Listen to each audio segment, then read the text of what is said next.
Assalamualaikum warahmatullahi wabarakatuh. Kita akan melanjutkan pembahasan tentang penerapan Pancasila dari masa ke masa. Nah, kali ini kita akan membahas tentang penerapan Pancasila pada masa Orde Lama tahun 1959 sampai 1966. Masa ini dikenal dengan istilah demokrasi terpimpin. Yuk kita simak pembahasannya. Masa Orde Lama atau demokrasi terpimpin adalah merupakan sebuah demokrasi yang seluruh keputusan dan pemikiran dalam pemerintahan negaranya berpusat kepada pemimpin negara, yang kala itu adalah Presiden Soekarno. Nah, ada latar belakang dicetuskannya demokrasi terpimpin, yaitu yang pertama adalah banyaknya gerakan separatis yang menyebabkan ketidakstabilan negara. Jadi tahun 1945 sampai rentang waktu 1959 terjadi banyak pemberontakan.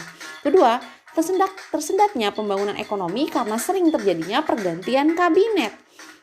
Hingga program pembangunan yang dirancang tidak pernah berjalan secara utuh. Kebayang dong, ada sekitar pergantian 10 kabinet di kala itu. Yang ketiga, Badan Konstituante yang gagal menjalankan tugasnya untuk menyusun Undang-Undang Dasar.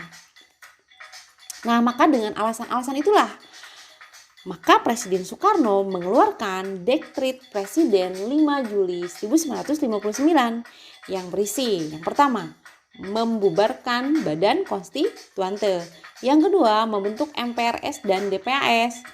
Kemudian, memberlakukan kembali Undang-Undang Dasar Negara Republik Indonesia tahun 1945 dan UUDS tidak berlaku kembali.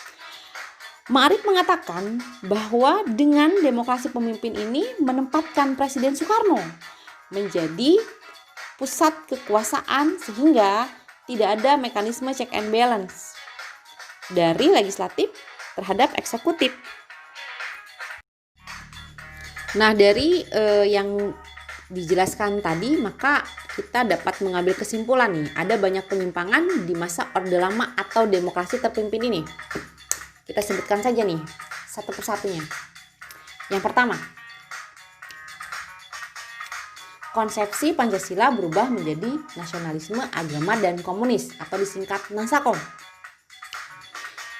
Kedua, pemusatan kekuasaan pada presiden dengan wewenang melebihi yang ditentukan Undang-Undang Dasar Negara Republik Indonesia tahun 1945.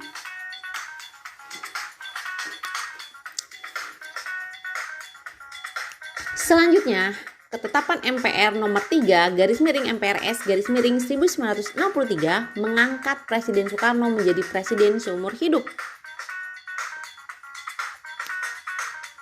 Kemudian, penetapan Presiden nomor 3 /1960 tanggal 5 Maret 1960 tentang pembubaran DPR hasil pemilu pertama tahun 1955. 5. Presiden membentuk DPR gotong royong tanpa melalui pemilu. Selanjutnya, MPRS dan DPR dijadikan menteri negara dan berfungsi sebagai pembantu presiden. Semua diangkat dan diberhentikan oleh presiden.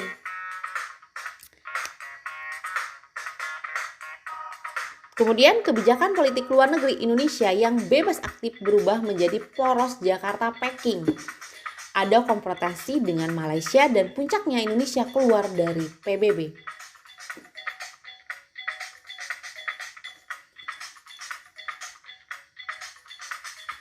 Nah, pada periode ini terjadi pemberontakan PKI tanggal 30 September 1965 dipimpin oleh DN Aidit.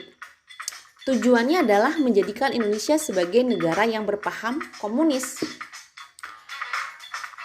Pemberontakan yang dikenal dengan sebutan G30 SPK ini kemudian dapat digagalkan dan itu pun menjadi cikal bakal terjadinya masa baru yaitu Orde Baru. Terima kasih banyak. Assalamualaikum warahmatullahi wabarakatuh.